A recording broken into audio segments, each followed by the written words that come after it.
All right, we're live. Things are happening. Wait, do I see? Is the microphone? Yeah, I think it is. Okay, all right. Excellent, everybody. This is Bad Grammar Theater. Yeah.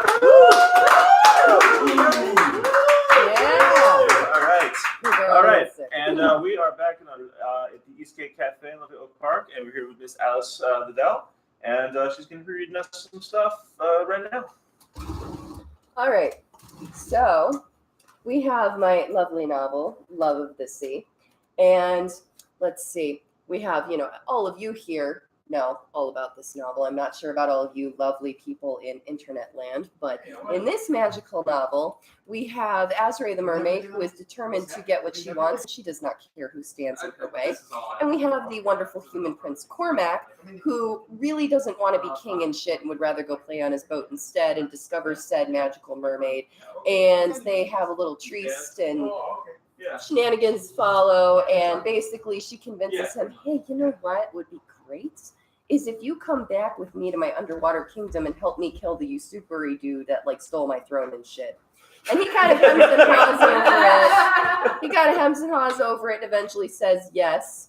So we're at chapter 30 right now. We're pretty near the book, so spoiler alert if you care. And he's already been turned into a mer. So he's a mer living in the ocean right now, and I'm so sorry, but unfortunately you missed him. So here we go. Cormac was jostled from his sleep when he heard strange clanking sounds. He sat up. Azrae selected treasures off her shelf and placed some in a small bag. Good morning, my sailor. Azrae continued sorting through her belongings. The muscles in his tail were sore, but he woke feeling refreshed. The buzzing still nagged the back of his mind, but he was able to push it away. Are we leaving for Sulu? Cormac yawned and stretched. Azrae closed the bag. It was made of kelp she had woven together with a small clasp made of an old bent spoon. Yes. She brushed against him as she headed toward the passage. Aren't you coming? Cormac pushed himself off the bed and followed Azrae. The sea hag was watching in the main cave. She had a bag similar to Azrae's, but her clasp was from a jewelry box. Are we ready? The sea hag examined them. Azrae nodded. Yes, I only took a few things. The sea hag darted out of the cave. Azrae and Cormac followed. She took out her jeweled comb and waved it before the entrance. The rock grew until a solid wall blocked the cave. She slipped her comb back into her hair and led them over the reef. They caught fish for their first meal before leaving the territory. The reef gave way to an expanse of sands and seagrasses. Azrae handed the sea hag her comb while they were swimming. The sea hag took out her own comb and touched it to Azrae's. The gold glowed bright, and runes began to appear on the handle. The gold split, revealing a ruby pushing its way to the surface. The sea hag gasped when tiny emeralds blossomed along the spine. She jerked her head. This is extraordinary magic. She traced her finger over the emeralds. This is more than bonding. Azrae gasped as the sea hag returned her comb. The new gems were a signal that Azrae's magic had increased. She traced her finger over the ruby. She shook her head. I'm not certain what caused this. Perhaps the circumstances of our bond. The sea hag shook her head. There is more to this. Her eyes glinted as Azrae slid the comb into her hair. We will need to study this later. The sands became rocky as they swam. Large, white, spidery bones grew out of the ground. Cormac reached down and touched one. It was like stone. That is dead coral. The sea hag picked up a pronged piece. This is the outskirts of Sulu's main reef. The devastation was sudden and widespread. The kingdom has suffered greatly in our absence. Azrae stopped swimming. Her scales shimmered, agitated. Cormac darted his eyes to Azrae, then shifted his gaze back to the sea hag and the graveyard. When the usurper took the throne, it came at a price. The sea hag dropped the coral. It sank like a stone. Poseidon saw the truth and punished Garati. Cormac swam closer to Azrae. She brushed her fingers against his chest plating, but she did not look at him. Can it be fixed? Can Azrae use new magic to fix it? Cormac took Azrae's hand. The sea hag tilted her head. It will take powerful magic to heal the wrongs that have been done. The first step is Azrae taking back the throne and winning redemption for her family. Cormac nodded. He squeezed Azrae's hand. Her eyes flashed. One step at a time, my sailor. Her face was strained. I must win my people back before I can feed them. The sun began dipping low when the ocean floor dropped off, revealing structures that looked like dwellings.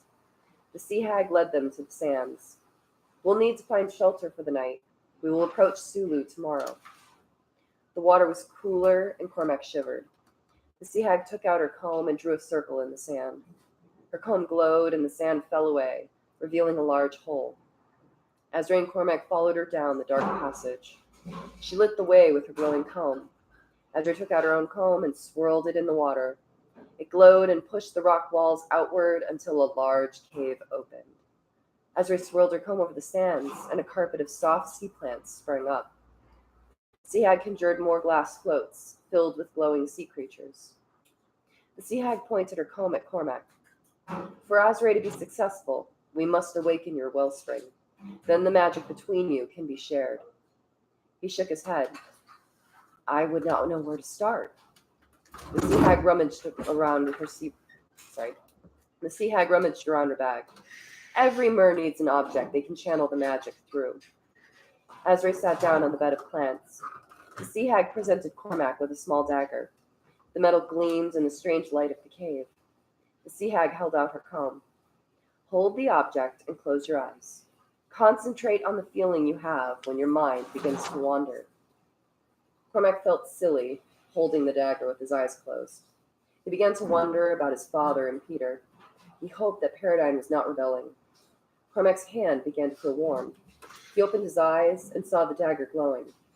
Very good, Azrae smiled. The sea hag nodded. Yes, that feeling you just had is the key that unlocks the wellspring. Now hold on to that feeling and think of something you want to do. I want you to focus. Make that patch of seagrass grow bigger. Cormac pointed the dagger at the seagrass. Grow! Grow! The grass remained unchanged. Cormac looked at the sea hag. She shook her head. You can't just command something. You have to feel it. Cormac nodded and pointed the dagger again. He imagined the seagrass growing bigger, taller, lusher. The dagger glowed and the seagrass seemed to move. He imagined the seagrass growing long and waving in the water like Azrae's hair. Enough! The sea hag broke through Cormac's thoughts.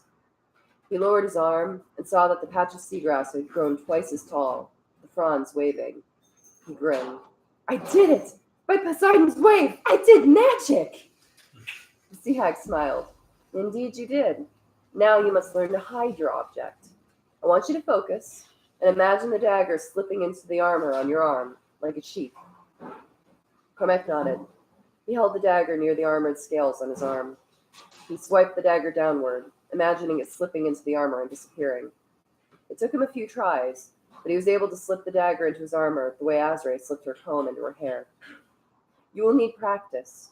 The bond allows you to tap not only into your own wellspring, but also that of your mates. The sea hag tapped the hilt of his dagger. Azrae will need to use every bit of strength she has to defeat the usurper and take her rightful place as Queen of Sulu. That could also mean draining your strength as well. You must be prepared. Cormac flexed his claws. Can I not fight in her stead? In Paradine, I was skilled in fighting. The risk is so great. The sea hag shook her head. Azrae has been training for this battle for many moons. The Murs of Sulu will not honor a cowardly queen who hides behind the might of others. She must fight Garati herself. We all have our place, my sailor. It is my destiny. Azrae stroked Cormac's arm. The sea hag nodded. Now then, I think it's time for rest. Azrae stayed up with Cormac, helping him practice the simple magic. Their hushed voices excited as he slipped the dagger in and out of his armor. Cormac followed Azrae and the sea hag out of the cave. The reef was barren, so they scoured the sands for small crabs and clams. Azrae's body trembled as she hunted. Cormac swam near her and swept his fins over her tail. I am not sure I am ready for this. Azrae shied away from him. Sea hag's eyes flashed, but Cormac took Azrae's hand. You were there for me when I doubted my desire for the sea. This is your home. You are ready to return and take it. Azrae nodded. She squeezed Cormac's hand. You are right, my sailor. I am a descendant of Poseidon, and I cannot allow this usurper to defile the throne any longer. Cormac felt his heart swell with pride at her vicious words. He traced a lazy claw on her shoulder plating. You will make a tremendous queen. Ezra flushed, then her face melted into a grin. Yes, it is my destiny. I shall make my father proud. The sea hag pulled her comb from her hair. She pointed it at Cormac. We must prepare to enter the kingdom today. That means we must all be at full strength. A smile broke her lips. I know you have been practicing. Cormac suppressed a laugh, and Azrae swished her tail. Present your dagger. The sea hag held out her hand. He slid the dagger from his plating. He felt an odd sense of possessive jealousy as he settled the hilt into her waiting palm. The sea hag slid her hand on the dagger until her claws were holding the naked blade. She touched her comb to the hilt until the dagger glowed and runes raced along the blade. The hilts began to grow, creating a curved handguard that resembled a spiny whelk. 2 tiny sapphires bloomed between the spines. A large emerald grew from the butt of the hilt. The sea hag frowned as the glowing dimmed. This is most unusual, the sea hag muttered as she handed Cormac the dagger. Mers do not typically receive emeralds, as they are indicators of earth magic, and to see both of you have them, perhaps this is the unique bond, but we cannot be certain of that. Azrae lifted her hand, as if about to speak, then closed her mouth and swam after the sea hag. Cormac raised his eyebrows at Azrae's hesitation. He swam close behind. The dead reef was eerie in its still silence. He flicked his tail to dispel his unease. If the sea hag or Azrae were perturbed, they did not show it. He swam closer to Azrae, his eyes trying to meet hers, but her gaze was fixed straight ahead. The water grew colder, and the tide seemed to press in on him. Slag jutted out of the sands beyond the dead reef. Green patches of seagrass grew around the base. A few fish braved to dart about. Azrae shuddered. She slowed, her gaze on the rocks. We must press on. The sea hag's voice was gentle, but firm. Cormac raked his eyes over the rocks. Antler seaweed and small coral formations grew from one side. A clump of seaweed drifted from one section of coral to another. It was then that Cormac noticed the jewel-like eyes. Seahorses. He flinched. Is this where Azrae's mother was ambushed by sharks? He hurried to Azrae's side. Her scales bristled, but she said nothing. Coloring began to appear in patches as they swam over the reef. Small fish darted about, their scales gleaming. A large crab waved its claws at them from its perch in a basket sponge. Azrae flitted into the reef and speared one of the little fish.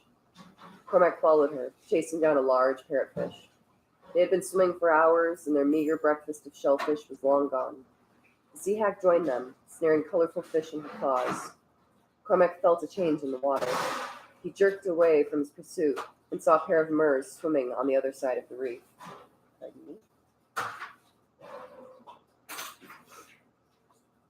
They are of Sulu, the sea hag whispered.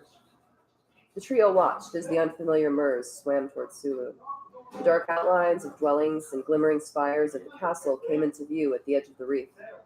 Azrae's eyes were hungry with longing as she stared at the looming castle. Stop! The sea hag flicked her comb as Azrae took off. A water pulse hit Azrae off guard. She whirled about. But we are here! The sea hag waggled her comb at Azrae. Yes, and we mustn't go charging in. We need the support of your people first. Conserve your energy. Drom will come soon enough. Azrae conceded and speared another fish. Cormac turned to the sea hag. Who is Drom? I thought the usurper was Garati. Sea hag crunched a small crab. Drom is a battle.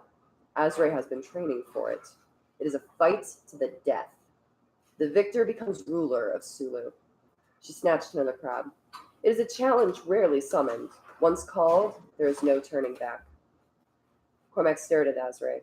He watched as she flicked out her golden claws, stabbing fish. Her fangs gleaming, she rent the scales and flesh. He knew he should have felt cold horror, knowing she would do the same to Garati, but he found that all he felt was an anxious anticipation. The sea hag played with her claws. You seem surprised. It is known to me that you humans kill one another for the same reason. Kings slaying kings. He nodded. His father had overthrown and slain kings. Others had tried to do the same. Cormac looked at his hands. He played with his claws. I came to the sea to escape War of Kings. The sea hag laughed. A shrill note sent shivers through Cormac. Her eyes flashed. You are a fool to think you can escape such basic instincts. Cormac's scales flashed blue. I see that now. It will take time to undo the damage Garati has done. Her eyes flashed as she captured Azray's gaze. The first step is securing the trust of Sulu. She swam toward Sulu again, Azray already ahead of them. We must learn from our mistakes. Only then can we mend the future. He followed them, his scales shimmering as he swam. Cormac looked at Azray. He recalled the joy he had felt hearing her song, the delicious agony of waiting for the jeweler to make her ring. He smiled. It is no mistake, but I shall learn all the same. Murs gave them curious looks as they swam into the village. Cormac stayed close to Azray's side. The buzzing nagged him again, his mind remembering their run-in with the yellow myrrh at the reef. Azray seemed to like Cormac's closeness and allowed her body to brush against his every now and again. The water warmed as the sun sparkled high above. The light filtered down through the waves, shining upon the myrrhs as they flitted about. Azray shivered as they neared the marketplace. The sea hag swam at her right, and Cormac swam at her left, just behind her waist. The myrrhs flowed their activity and clicked at their approach. Cormac found that it resembled the little marketplaces the farmers and villagers built to trade goods with one another and tempt traveling merchants. Those stands were built with canvas stretched over wooden frames. These were a ramshackle of shells, giant sea creature bones, sections of shipwreck, seaweed, and other various found objects. They were decorated with shells, sea glass, and some even had jewels. The trio stopped near the center of the market. Azray spread her hands before the curious myrrhs. Already, a small crowd had followed them, and now a rainbow of myrrhs surrounded their party. Azray's eyes flashed. I am Azray, daughter of the warrior King Tuande and the great sea hag Silacante. I have returned home to you. A ripple went through the marketplace. The myrrhs clicked and low pulses thudded through the water. Then the myrrhs fled the market, their scales flashing a warning. Azray's shoulders slumped as she watched them go. Cormac could feel anxiety building in his chest. He longed to put his arms around Azray, to comfort her, but he was unsure if it would be welcomed. The sea hag touched Azray's hand. It is only the first step. And that's it. Thank you so much. Right. And Alice, that guy there is for sale, and find all the places that you buy books, pretty much, right? Yep. Yep. All of the fun places. Amazon is the easiest. Okay, all right. And yeah, and we're going to be doing a table at Lake County PopCon in lovely Lake County in like 3 weeks. May 25th. May 25th. Yep. Yes. All right. And there's other stuff. Check the website, and we're going to be back right here next month. So thank you so much. Bye. Bye.